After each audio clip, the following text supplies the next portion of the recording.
All right, so this is my week 13 NFL power rankings. Let's get started here. Starting off with our injuries, you guys can kind of look at this yourself. I did want to mention Gardner Minshew is going to be out for the season for the Raiders, but Aiden O'Connell is coming back, so that kind of works out pretty well. Um, Timeline there for them. They'll get top performances again. You guys can kind of look at this yourself. I did want to mention Saquon Barkley had like 300 total yards and 2 touchdowns. Absolutely amazing game there. Then we got number 32 here is going to be the New York Giants. They're 2-9. They lost 30-7 versus the Bucks this week, so they do drop one spot here. They're not a very good team. Also, Tommy DeVito is supposed to be questionable for Thursday's game, so Drew Lock might be starting, which actually probably makes him a little bit better. And they have a good shot of beating the Cowboys if Drew Lock plays. Number 31 is going to be the Jacksonville Jaguars. They're going to jump up one spot. They had a bye week, but because how bad the Giants were, I'm going to jump them up one spot. The 30 Las Vegas Raiders are going to stay the same. They're 2-9. They lost by 10 to the Broncos. Their quarterback situation switching now from Gardner Minshew to Aiden O'Connell. Desmond Ridder is the backup. I thought he had a chance to start this week, but it looks like Aiden O'Connell is going to be back healthy. For some reason, he is not. Desmond Ridder will be getting that starting spot. Number 29, the New England Patriots, going to drop 4 spots. They're sitting at 3-9 right now. Obviously not a very good record. You didn't really expect much from the Patriots, but this week they lost 34-15 versus the Miami Dolphins, and they cut offensive guard Michael Jordan, who actually been a decent player for them. I'm assuming they only cut him because maybe he asked to be cut so he could go sign a better team. That's the only thought. That's the only thought that makes sense to me. Number 28, Carolina Panthers. They dropped one spot here. They only lost to the Chiefs by 3 points, 30-27. They were down by like 14 at one point when they made it a close game at the end. The Chiefs had to get a game-winning field goal. So a very good game here from Carolina to keep it close with the Chiefs. Number 27, Tennessee Titans. They're going to jump up one spot. They did win against the Texans 32-27. So I thought they would jump up more than just one spot here. But there's a lot of teams that are that are close to the bottom of my rankings that also ended up winning this week. So they don't really get the benefit of moving up, even though they did have a very good week. Number 26, the Dallas Cowboys. They're going to jump up 3 spots. They won 34-26 over the Washington Commanders. Very good game there.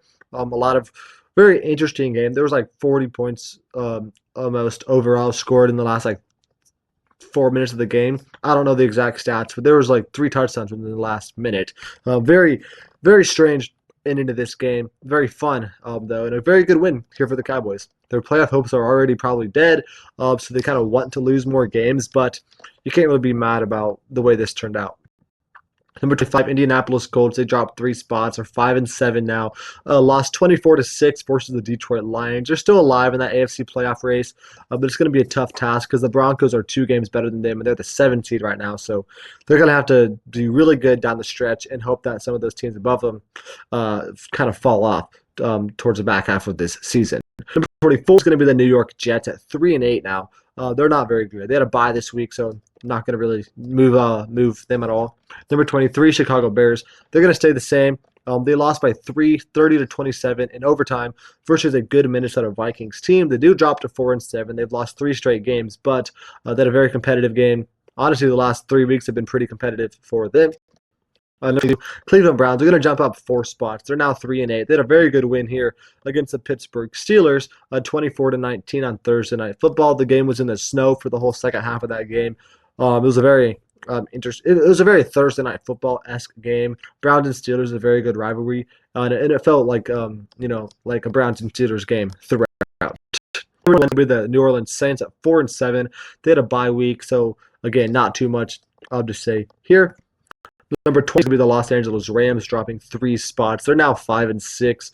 I'm still very much alive in their division. Still, Seahawks and Cardinals are the top of the division at 6-5, so they're just 1 game back there. But they lost 37-20 here versus the Eagles this week. Number 19, Cincinnati Bengals, 4-7. I still think they're a good team. They had a bye this week, so I'm not really going to move them here, but they're going to need a lot of help to be able to make the playoffs. Number 18, San Francisco 49ers. They dropped 4 spots. They're now 5-6. They did not have Brock Purdy or Trent Williams in this game, so you don't really expect much throwing Brandon Allen out there against the Packers. But they lost 38-10. Not ideal. Also, Brock Purdy is questionable to play this week. If he does not play this week against the Bills, they most likely will be dropping to 5-7, and that might be too tall of a task for them to overcome, depending on how the rest of their division plays out this week. Number 17, Tampa Bay Buccaneers. They're going to jump up 3 spots. They're now 5-6, only one game back from the Falcons into their division. Bucks this week, they played the Giants. They won 30-7, absolutely dominated them. Good win for the Bucks. Number 16, the Miami Dolphins. They're going to jump up 2 spots. They're now 5-6. They dominated the Patriots 34-15. Again, not really too much to say about that. But also Shaq Barrett, a linebacker that they signed in the summer, who ended up retiring, is saying that he wants to unretire. So potentially, they could be getting Shaq Barrett to add to this team. That could easily help them make a late season playoff push here. Number 15 is going to be the Atlanta Falcons at 6-5. They had a bye this week, but definitely not ideal to get the Bucks winning this week, get them right there close to be able to overtake the Falcons. But the good thing is the Falcons do have the tiebreaker over the Bucks.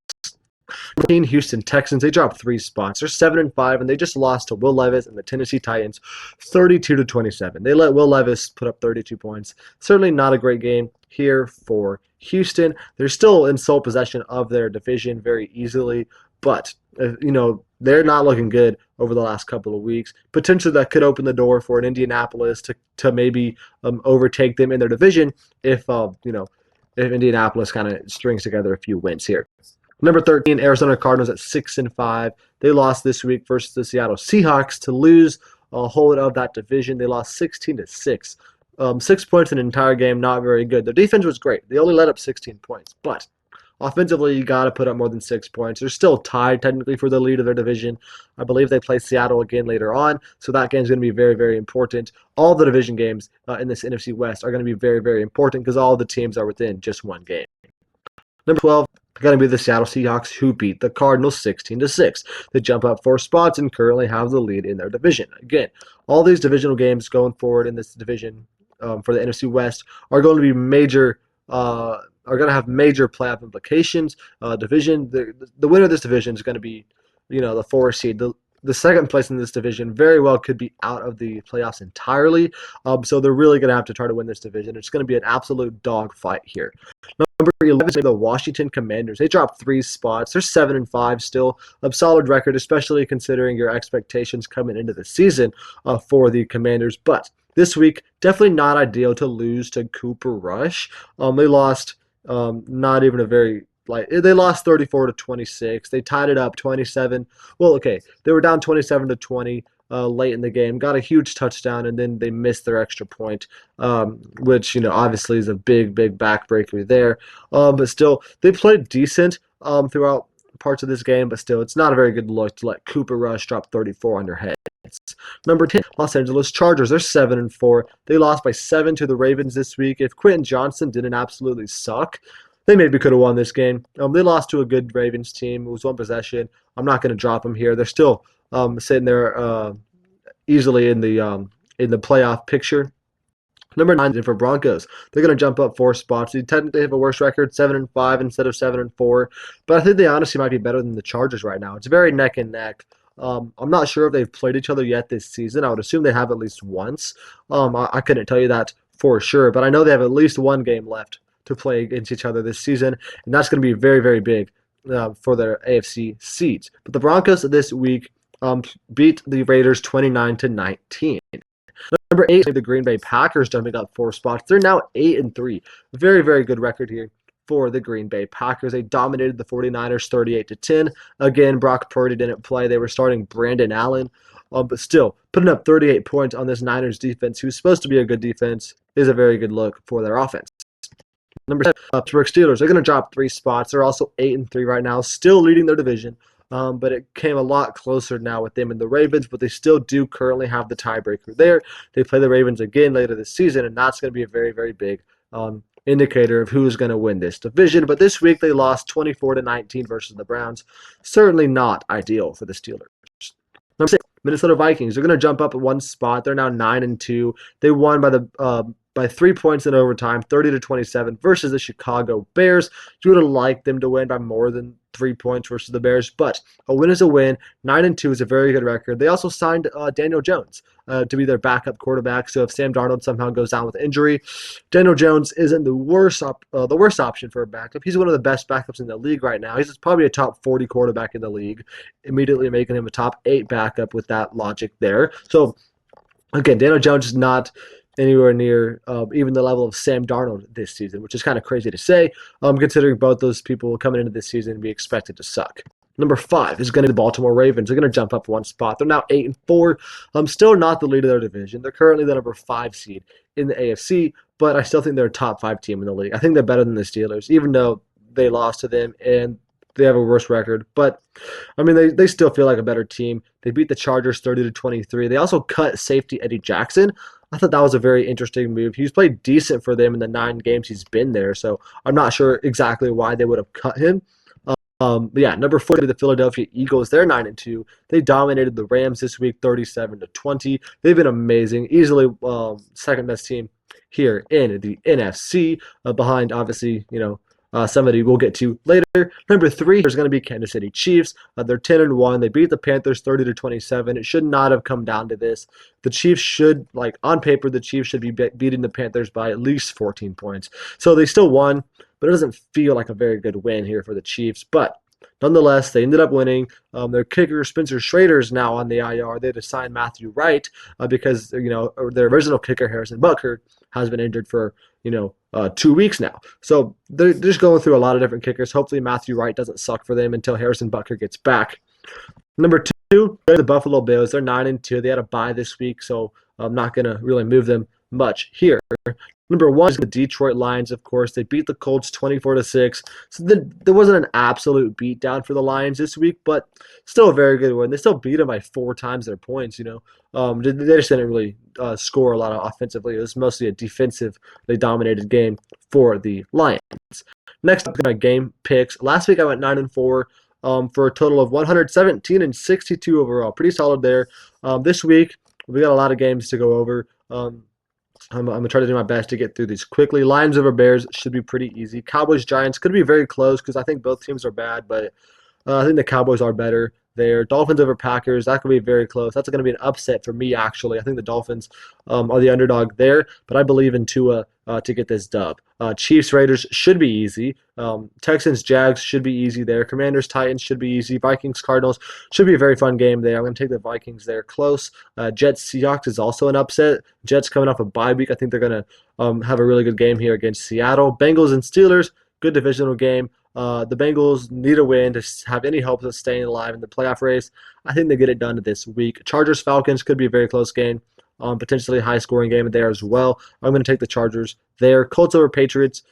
Both teams are pretty bad, honestly. I think the Colts are better. And the Colts are going to be my lock of the week, actually. I'm running out of locks because I try to only do each team once. I don't want to duplicate my lock of the weeks because, I could pick the Chiefs to lock as my lock of the week every week, and I'd be a 10-1 on that. So I don't really want to do that. But so the Colts are going to be my lock of the week, although I'm not very confident in that. Bucks over Panthers should be pretty easy. Rams over Saints, that could be a fun game. I'm taking the Rams. Eagles, Ravens, game of the week, honestly. I'm taking the Eagles in this game for sure. Niners, Bills. So originally, if Brock Purdy was going to play, I was going to take the 49ers, but it's not looking like he's going to play, so I am going to take the Bills.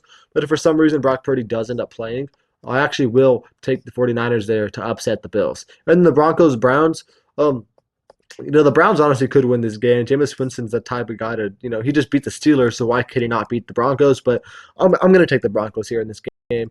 Next is going to be our award races. So looking at the MVP, it's going to be mostly the same from a week ago. Josh Allen, Lamar Jackson, Jared Goff stay at the top 3, but Saquon has now jumped himself up to number 4 with Patrick Mahomes at number 5. Offensive Player of the Year is going to be basically the same as well. Saquon, Derrick Henry, Jamar Chase, Lamar Jackson, and Josh Jacobs cracks the top 5. Defensive Player of the Year, we got a lot of switch up. TJ Watt, number 1. Myles Garrett jumps all the way up to number 2. Will Anderson jumps up to number 3. Daniel Hunter jumps up to number 4, and Trey Hendrickson drops one spot to number 5. Our clutch player of the year, mostly the same there. Joe Burrow, Our comeback player of the year, Joe Burrow at 1, Kirk Cousins 2. Kyler Murray jumps ahead of J.K. Dobbins to 3, and J.K. drops to 4. And then Nick Chubb comes in at number 5. Offensive Rookie of the Year, mostly the same there. Jaden Daniels, Bo Nix, Brock Bowers. Caleb Williams find himself in the top 4 once again, and Marvin Harrison drops 1 spot to number 5. And for our Defensive Rookie of the Year, we got some differences here. The top stays the same with Jared Verse and Quinyon Mitchell, but the next 3 are all new guys. Braden Fisk jumps up a few spots. Chad Robinson gets to number 4, and Cooper DeJean gets up to number 5 there. And our Coach of the Year, we got a lot of movement as well. Dan Campbell stays at number 1, but Kevin O'Connell jumps up to number 2. Sean Payton jumps up to number 3. Jim Harbaugh stays at 4, and Mike Tomlin drops down from number 2 all the way to number 5. That is going to be the video. Thank you for watching. Make sure to check back next week for an updated power rankings list, and goodbye.